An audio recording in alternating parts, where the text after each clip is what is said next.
Hello everyone, this is Pooja and welcome to HP Studies. I hope you all are doing great. So जैसे कि आप सब जानते हैं कि हमने जेबीटी के पेपर्स को डिस्कस करना स्टार्ट किया है।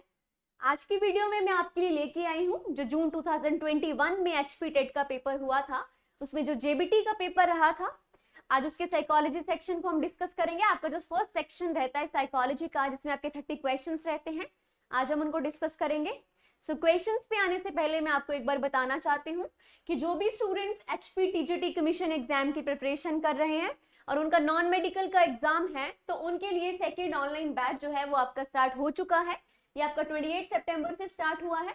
सो जिन भी स्टूडेंट्स ने ये बैच परचेज नहीं किया है और वो बैच परचेज करना चाहते हैं, तो आप निम्बस करियर ऐप डाउनलोड कर सकते हैं और अपना बैच परचेज कर सकते हैं। आप इस नंबर पे भी कॉन्टैक्ट करके अपना क्वायरीज पूछ सकते हैं।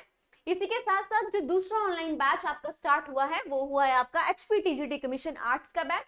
ये आपका 5th ऑनलाइन बैच रहा है जो कि आपका 28 सितंबर से स्टार्ट हुआ है। सो जो भी स्टूडेंट्स ये बैच परचेज करना चाहते हैं वो प्ले स्टोर पे जाके निम्बस करियर ऐप डाउनलोड कर सकते हैं और अपना बैच परचेज कर सकते हैं। आप ये जो स्क्रीन पे आपको नंबर दिया है, आप इस पे भी कांटेक्ट कर सकते हैं और अपना बैच परचेज कर सकते हैं। सो क्वेश्चंस पे आते हैं। तो जैसे कि मैंने आपको बताया कि आज का जो हमारा क्वेश्चन जो हम सॉल्व करेंगे, जो मैं क्वेश्चन लेके आई हूँ वो लाई हूँ आपके जो जेबीटी का पेपर रहा था जून 2021 में, उसके क्वेश्चंस डिस्कस करेंगे। तो फर्स्ट क्वेश्चन पे आते हैं। तो जो आपका फर्स्ट क्वेश्चन है वो है आपका propounder of insight theory of learning. तो जो आपकी इनसाइट थ्योरी ऑफ लर्निंग है, अंतर्दृष्टि का जो सिद्धांत है, वो किसने प्रतिपादित किया है?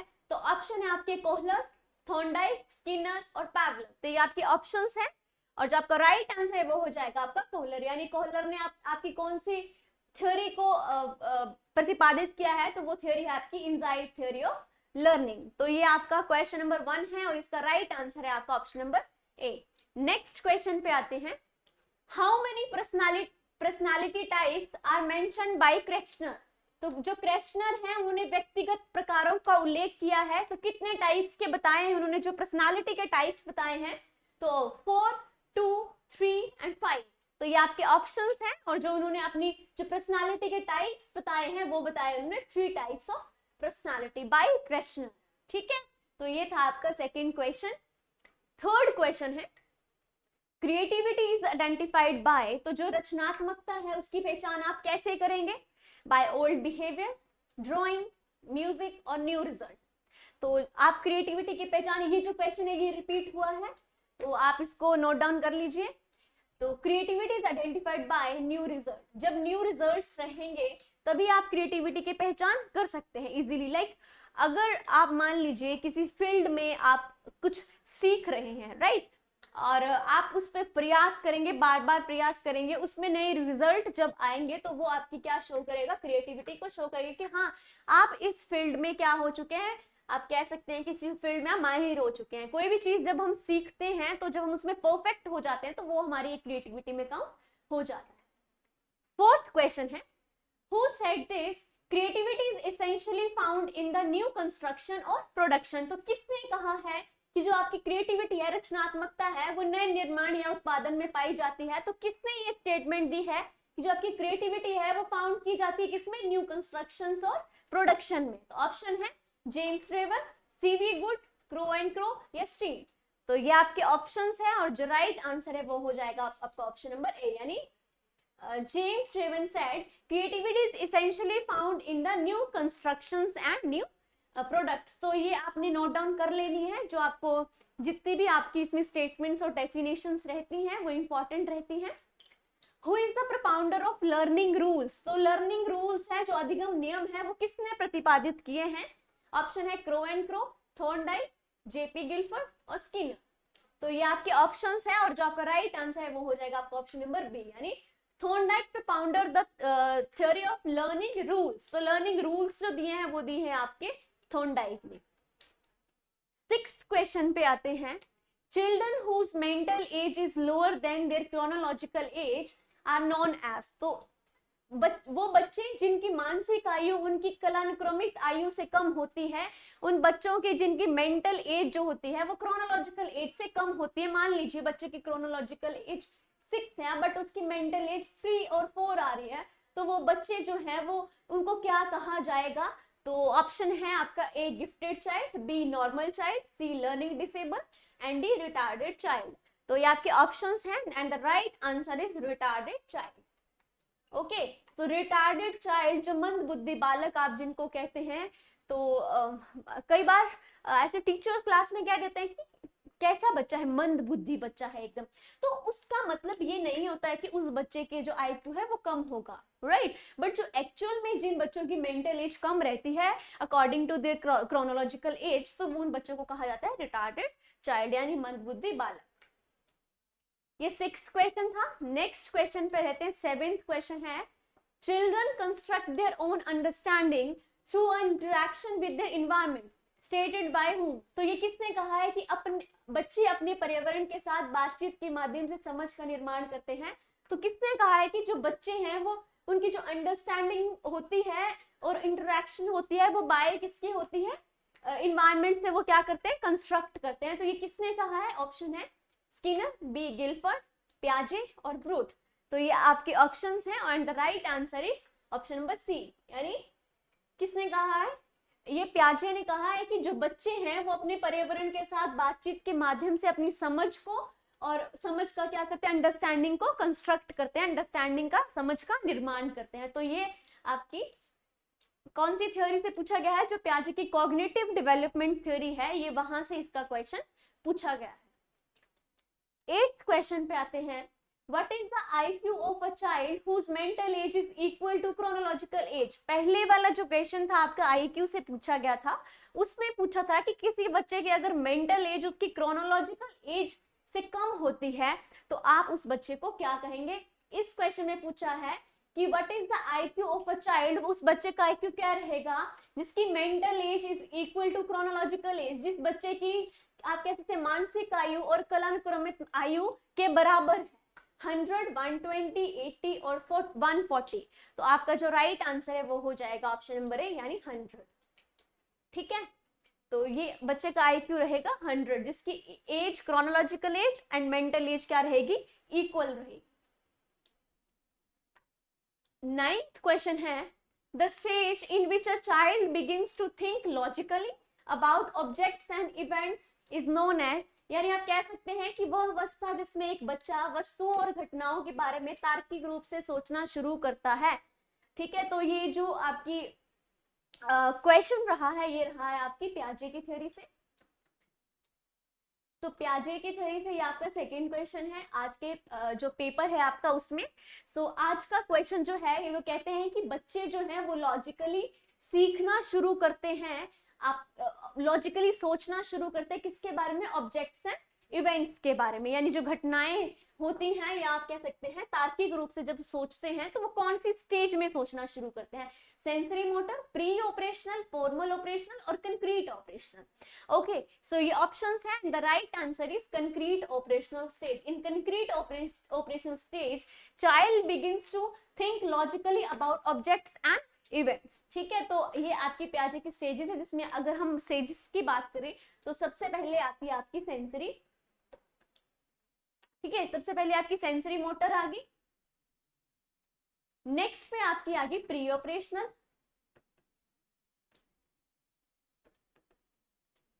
ठीक है, थर्ड पे आ गई आपकी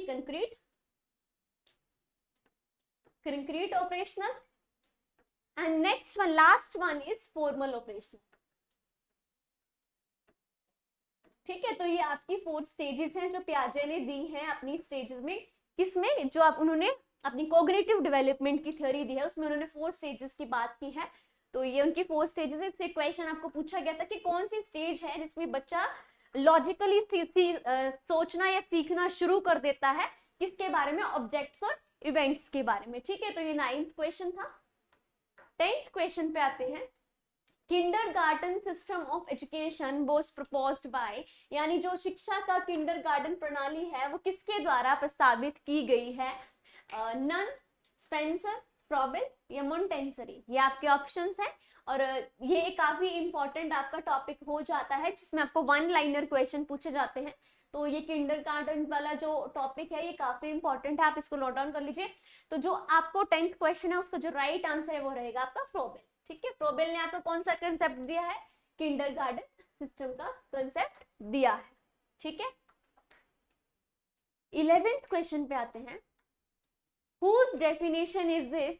The psychology is the most basic science of education. तो ये किसने अपनी आपकी परिभाषा दी है कि जो मनोविज्ञान है वो शिक्षा का सबसे पुराना सबसे बुनियादी विज्ञान है। तो किसने ये डेफिनेशन दी है आपकी कि psychology is the most basic science of education? तो ऑप्शन है डेविस, स्किनर, बियंजा और नन ऑफ दीज। तो ये आपके ऑप्शंस हैं और ऑफिशियल आंसर की के हिसाब से आपका राइट आंसर हो जाएगा नन ऑफ दीज। बट जब आप ये डेफिनेशन को गूगल करके देखेंगे तो आपको आंसर मिलेगा स्किनर। ठीक है, तो ऑफिशियल आंसर की के हिसाब से आपका राइट आंसर है डी। ओके, बट अगर आप गूगल करके देखेंगे, ठीक है, अगर आप किसी बुक में पढ़ेंगे तो आपको आंसर मिलेगा स्किनर। सो अभी हम जो क्वेश्चंस है उसके अकॉर्डिंग हम चलेंगे आपके ऑफिशियल आंसर के हिसाब से कि उसमें जो आंसर दे रखे हैं उस हिसाब से। बट जो जब मैंने ये डेफिनेशन के बारे में पढ़ा तो उसका राइट आंसर आ रहा था स्किनर। ठीक है, तो ऑफिशियल आंसर के हिसाब से मैं आपको ये आंसर्स करवा रही हूँ, बट जो मुझे लगता है कि इसका आंसर ये होना चाहिए वो भी मैं आपको साथ साथ में बता रही हूँ। 12th क्वेश्चन पे आते हैं। एजुकेशनल साइकोलॉजी इज हेल्पफुल इन, तो जो आपकी शैक्षिक मनोविज्ञान है वो सहायक है किसमें? Maintaining discipline, knowledge of child development, evaluation, all round development. तो किसमें आपकी एजुकेशनल साइकोलॉजी हेल्पफुल रहती है? तो वो रहती है आपकी all round development. So we can say that educational psychology is helpful in all round development. जो बच्चे की ऑल राउंड डेवलपमेंट की बात करती है, होलिस्टिक डेवलपमेंट की बात करती है, जिसमें एजुकेशन साइकोलॉजी कहती है कि बच्चे की फिजिकल डेवलपमेंट होनी चाहिए, बच्चे की इमोशनल डेवलपमेंट होनी चाहिए, सोशल डेवलपमेंट होनी चाहिए। तो हर तरह की जो डेवलपमेंट की बात करती है वो करती है आपकी एजुकेशनल साइकोलॉजी। ठीक है, तो 12th क्वेश्चन का राइट आंसर हो जाएगा option number D. Next question पे आते हैं। 13th क्वेश्चन है, which of the following methods is considered as the most scientific and objective method of studying behavior? यानी आप कह सकते हैं कि निम्नलिखित में से कौन सी विधि व्यवहार के अध्ययन की सबसे वैज्ञानिक और वस्तुनिष्ठ विधि मानी जाती है? तो कौन सा मेथड है जिसको कंसीडर किया जाता है most scientific and objective method of studying behaviour? ठीक है, तो ऑप्शन है observation method, experimental method, survey method और केस स्टडी मेथड्स। तो मेथड्स का जो मैं आपको हर बार कहती हूँ कि मेथड्स से आपके हर बार क्वेश्चंस रहते हैं, मेथड्स आपने अच्छे से कर लेने। आपकी पेडागोजी का आपका एक इम्पॉर्टेंट टॉपिक है। ठीक है, तो ये आपने नोट डाउन करने हैं। तो आपका जो राइट आंसर वो हो जाएगा आपका experimental method. So we can say that experimental method is considered as the most scientific and objective method for studying behavior. Behavior को study करने के लिए सबसे ज्यादा most scientific और जो objective method है वो है हमारा experimental method, जिसमें हम cause and effects के बारे में बात करते हैं। 14th क्वेश्चन है, How many stages Erikson describe in psychosexual development? Erikson ने जो अपनी साइकोसेक्सुअल डेवलपमेंट की जो थ्योरी दी है उसमें उन्होंने अपनी स्टेजेस को कितने पार्ट्स में डिवाइड किया है? 5, 7, 8 एंड 3। तो ये आपके ऑप्शंस हैं and the right answer is 8। So Erikson divided his theory in 8 parts. Okay, so which theory? Psychosexual theory. तो ये काफी इंपॉर्टेंट है। इससे पहले क्वेश्चन आपको पूछा गया था जिसमें आपको identity versus trust versus mistrust, इस तरह से क्वेश्चंस आपको पूछे गए थे। सो ये थ्योरी जो है वो काफी इंपॉर्टेंट रहती है आपके एग्जाम के पॉइंट ऑफ व्यू से। नेक्स्ट क्वेश्चन पे आते हैं। Our genes are composed of, हमारे जो जीन है वो निम्न में से बने रहते हैं किससे? डीएनए, आरएनए, क्रोमोसोम्स और स्पर्म सेल। तो ये आपके ऑप्शंस हैं and the right answer is DNA. So our genes are composed of DNA. तो डीएनए आपका राइट आंसर हो जाएगा। 15 का राइट आंसर हो जाएगा option number A. Each egg cell has a chromosomes. आप कह सकते हैं कि प्रत्येक जो अंडा कोशिका है उसमें गुणसूत्र होता है, कौन सा? एक्स, वाई, एक्स एक्स और Y Y. So the right answer is X. So each egg cell has a X chromosome. ठीक है, तो 16 का राइट आंसर हो जाएगा ऑप्शन नंबर ए। 17th क्वेश्चन है, डेलिक्वेंसी इज ऑफन एसोसिएटेड विद। जो डेलिक्वेंसी है जिसको आप कहते हैं अपराध, वो अक्सर इससे जुड़ा है, किससे जुड़ा है? डेलिक्वेंसी लो पेरेंटल सपोर्ट, आप कह सकते हैं कि कम माता पिता का जो समर्थन रहता है बच्चों में, तो बच्चों में वो अपराध का, डेलिक्वेंसी का फैक्टर रहता है, या इनएप्रोप्रिएट डिसिप्लिन, जो अनुचित अनुशासन रहता है उसके हिसाब से, फैमिली डिस्कॉर्ड, या आप कह सकते हैं परिवार में जो कलह रहती है उसको आप कह सकते हैं all of the above. So the delinquency is often associated with all these means all these you can say that all these options, right? Like low parental support, inappropriate discipline, and third one is family discord. Okay, तो right answer हो जाएगा आपका option number D. Okay, 17th question पे आते हैं. 18th 17th हमने discuss कर लिया. 18th है prenatal development is commonly divided into the main periods. जो प्रीनेटल डेवलपमेंट है उसको कॉमनली डिवाइड किया जाता है मेन पीरियड में. तो कौन से पीरियड में उनको डिवाइड किया जाता है? Germinal, embryonic, foetal, all of the above. तो आपका जो राइट आंसर है वो हो जाएगा आपका ऑल ऑफ द अबव. तो ये सब जो है वो क्या क्या है आपकी जो प्रीनेटल डेवलपमेंट है, इस सब पीरियड्स में उनको क्या किया जाता है? डिवाइड किया जाता है. 19th क्वेश्चन है the process of dash is important in personality development. तो व्यक्तित्व विकास में डैश की प्रक्रिया महत्वपूर्ण है. तो कौन सी पर्सनालिटी डेवलपमेंट में इंपॉर्टेंट प्रोसेस है? आइडेंटिफिकेशन, सिमिलैरिटी, सोशल अटैचमेंट और सेपरेशन. ये आपके ऑप्शन है and the right answer is option number A. The process of identification is important in personality development. Personality development में क्या होना बहुत जरूरी है? पहचान. तो 19 का राइट आंसर हो जाएगा ऑप्शन नंबर ए. 20th क्वेश्चन पे आते हैं. Skinner conducted his studies on. Skinner ने अपनी जो स्टडीज है वो किस पे कंडक्ट की है? अपने अध्ययन को किस पे कंडक्ट किया है? रैट्स, पिजन्स, डॉग्स और बोथ ए एंड बी. सो आपको जो मैंने पहले के क्वेश्चन पेपर करवाए हैं जब हम HP TET medical, non medical and arts वाले पेपर कर रहे थे, उसमें स्किनर के हर बार क्वेश्चंस रहे हैं. सो स्किनर ने जो अपनी आप कह सकते हैं ऑपरेंट कंडीशनिंग की जो थ्योरी दी है उसमें उन्होंने जो एक्सपेरिमेंट्स किए हैं वो किए हैं आपके रैट पे, एंड नेक्स्ट किया है पिजन. ठीक है, ओके. सो ये आपका राइट आंसर हो जाएगा आपका ऑप्शन नंबर डी. ठीक है, बोथ ए एंड बी दोनों पे उन्होंने स्किनर ने एक्सपेरिमेंट किए हैं अपनी कौन सी थ्योरी में? ऑपरेंट कंडीशनिंग थ्योरी में. 21st क्वेश्चन है in operational conditioning the procedure of not reinforcing a response is called. यानी ऑपरेशनल कंडीशनिंग थ्योरी है उसमें किसी प्रतिक्रिया को सुदृढ़ न करने की प्रक्रिया को कहा जाता है. तो क्या कहा जाता है? उस जो रिस्पॉन्स रहता है reinforcing, shaping, extinction, continuous reinforcement और none of the above. So the answer is extinction. Option number B का right answer, option number 21 question का राइट आंसर हो जाएगा ऑप्शन नंबर बी यानी एक्सटिंक्शन. नेक्स्ट क्वेश्चन है which of the following is a system of memory. तो आप किसको कहेंगे मेमोरी की एक प्रणाली के रूप में? किसको आप सिस्टम ऑफ मेमोरी कहेंगे? तो sensory, short term, long term और all of the above. So the right answer is all of the above. तो ऑप्शन नंबर डी जो है वो क्या हो जाएगा? आपका राइट आंसर हो जाएगा.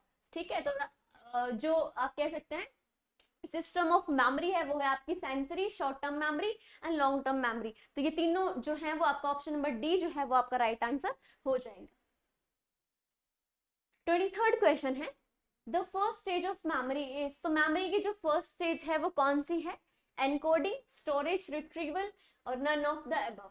तो आपका जो राइट आंसर है वो हो जाएगा आपका ऑप्शन नंबर ए यानी encoding is the first stage of memory. तो मेमोरी की जो फर्स्ट स्टेज है वो है आपकी एनकोडिंग. तो आपको कई बार ये पूछ लेते हैं कि एनकोडिंग जो है वो फर्स्ट स्टेज है किसकी, तो वो आपको ऑप्शंस दे देंगे. तो आपका राइट आंसर हो जाएगा मेमोरी. तो 23rd का जो राइट आंसर है वो है आपका ऑप्शन नंबर ए यानी एनकोडिंग. 24th क्वेश्चन पे आते हैं पार्शियल और complete loss of memory is called. ये आपका क्वेश्चन रिपीट हुआ है. ठीक है, रिपीट हुआ है आपका ये question.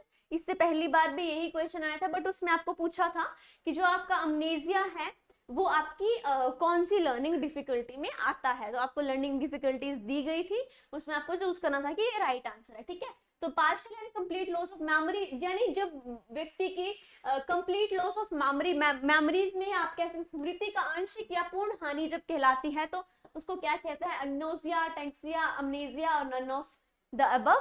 So the right answer is amnesia. Option number C जो है लॉस ऑफ मेमोरी जिसको कहा जाता है, वो जो लर्निंग डिफिकल्टी रहती है उसको कहा जाता है अमनेसिया। ठीक है, तो ऑप्शन नंबर सी जो है राइट आंसर हो जाएगा क्वेश्चन नंबर 24 का। 25th क्वेश्चन है duration of short term memory is. So अल्पकालीन मेमोरी की अवधि क्या है, तो शॉर्ट टर्म मेमोरी की जो ड्यूरेशन है वो कितनी रहती है, 2 सेकेंड, 20 सेकेंड, 1/2 सेकेंड और आप कह सकते हैं 30 सेकेंड। तो आपका जो राइट आंसर है वो हो जाएगा आपका 20 second. So duration of short term memory is 20 seconds. So 25 है राइट आंसर है आपका ऑप्शन नंबर बी। 26 क्वेश्चन पे आते हैं, विच of the mental activities is involve in thinking. तो कौन सी सोच में कौन सी मानसिक गतिविधि शामिल होती है, तो थिंकिंग में कौन सी आपकी मेंटल एक्टिविटीज जो है इन्वॉल्व रहती हैं, इन्फरिंग, एब्स्ट्रैक्टिंग, रीजनिंग और all of the above. So the answer is all of the above. ये सब जो एक्टिविटीज हैं, all these activities are involve in thinking. तो थिंकिंग में जो सोचना आप कह सकते हैं, सोच कह सकते हैं जिसको, उसमें जो मेंटल एक्टिविटीज जो इन्वॉल्व रहती है वो रहती है आप इन्फरिंग, एब्स्ट्रैक्टिंग एंड रीजनिंग। तो ये सब जो है वो आपकी इसमें इन्वॉल्व रहती है। तो राइट आंसर आपका हो जाएगा option number D. 27th question है, mentally retarded people have the IQ ranging from 25 to 39 non age. यानी मानसिक रूप से विक्षिप्त लोगों का IQ 25 से 39 तक को कहा जाता है।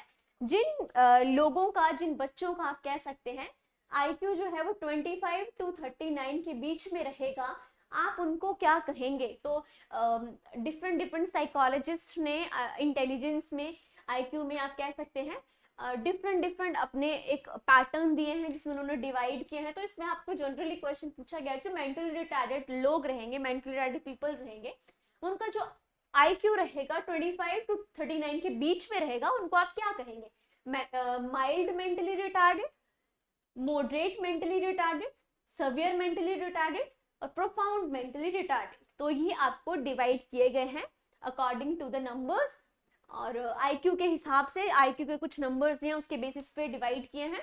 सो आंसर मैं आपको बताती हूँ, तो आपका जो राइट आंसर है वो हो जाएगा जो 25 to 39 के बीच में रहेंगे वो रहेंगे आपके सवियर मेंटली रिटार्डेड। ये बाकी ऑप्शन जो है वो भी आपने पढ़ने हैं क्योंकि क्वेश्चन आपको नेक्स्ट टाइम अलग ऑप्शन से भी पूछ सकते हैं, तो ये भी आपने पढ़ने हैं। बट जिन लोगों का, जिन मेंटली रिटार्डेड जो पीपल रहते हैं उनका जो IQ 25 to 39 के बीच में रहेगा, वो जो लोग रहेंगे वो रहेंगे आपके सवियर मेंटली रिटार्डेड की कह सकते हैं स्टेज पे।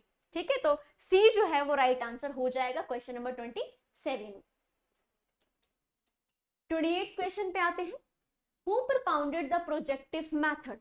तो जो आपका प्रोजेक्टिव मेथड है, प्रक्षेपी विधि है, वो किसने, उसका जो प्रतिपादन है वो किसने किया था, फ्रोबिन, किलपैट्रिक, आर्मस्ट्रॉन्ग या मारिया मोंटेसेरी। ये आपकी ऑप्शंस है and the answer is Kilpatrick. So Kilpatrick propounded the theory of projective method. तो जो आपका प्रोजेक्टिव मेथड है ये काफी इंपॉर्टेंट है, आप इसको नोट डाउन कर लीजिए।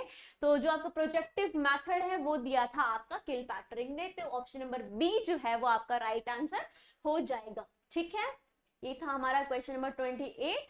अब हम आते हैं 29 पे। So who was the propounder of anticipatory theory of play. तो जो आपकी एंटीसिपेटरी खेल के प्रत्याशित सिद्धांत है उसको किसने प्रतिपादित किया था, तो कौन थे जो उसके प्रोपाउंडर थे। तो आपके ऑप्शन में दिया था मेलिब्रांच है, G.S. स्टैनली हॉल है, मैकडगल है, आपके लेजॉर्स है।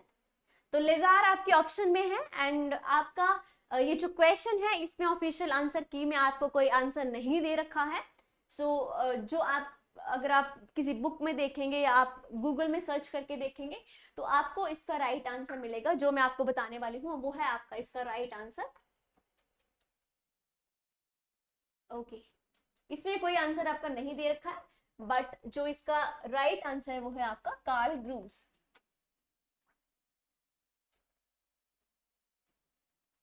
ठीक है, तो ये आपका राइट आंसर हो जाएगा इसका, किसका, एंटीसिपेटरी थ्योरी ऑफ प्ले, तो ये प्रोपाउंड की है आपके कार्ल ग्रूस ने।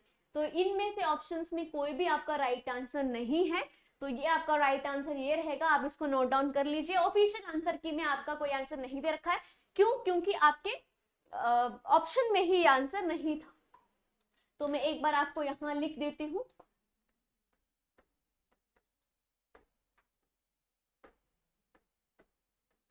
तो ये आपका राइट आंसर हो जाएगा, ठीक है, क्वेश्चन नंबर 29 का। नेक्स्ट क्वेश्चन है 30th क्वेश्चन, लास्ट क्वेश्चन है हमारा आज का।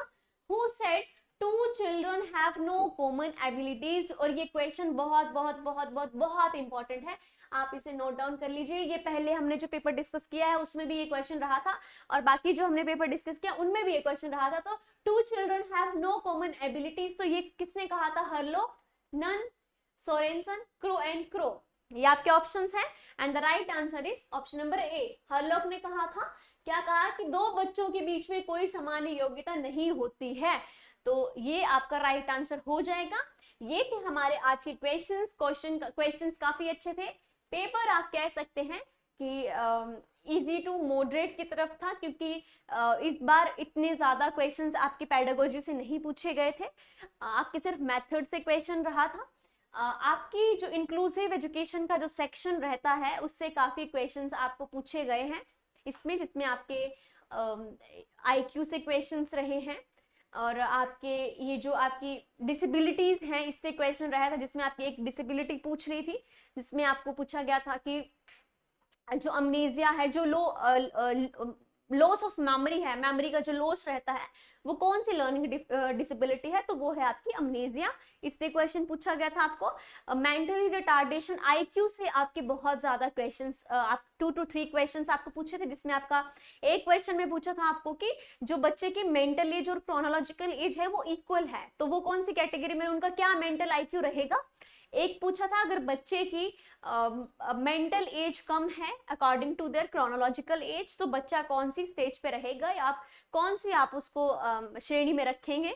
तो ये क्वेश्चन था, और भी इस तरह के काफी क्वेश्चन पूछे गए थे। पियाजे की स्टेजेस से आपको क्वेश्चन पूछा था, थॉर्नडाइक से क्वेश्चन आया था, कोहलर से क्वेश्चन आपको पूछा गया था, स्किनर से आपको पूछा गया था क्वेश्चन। तो ये कुछ एक थ्योरीज है जहां से आपको बहुत अच्छे क्वेश्चंस पूछे गए थे। मोटिवेशन से क्वेश्चंस था, मेमोरी से क्वेश्चंस थे, मेमोरी से 2 क्वेश्चंस आपको पूछे गए थे।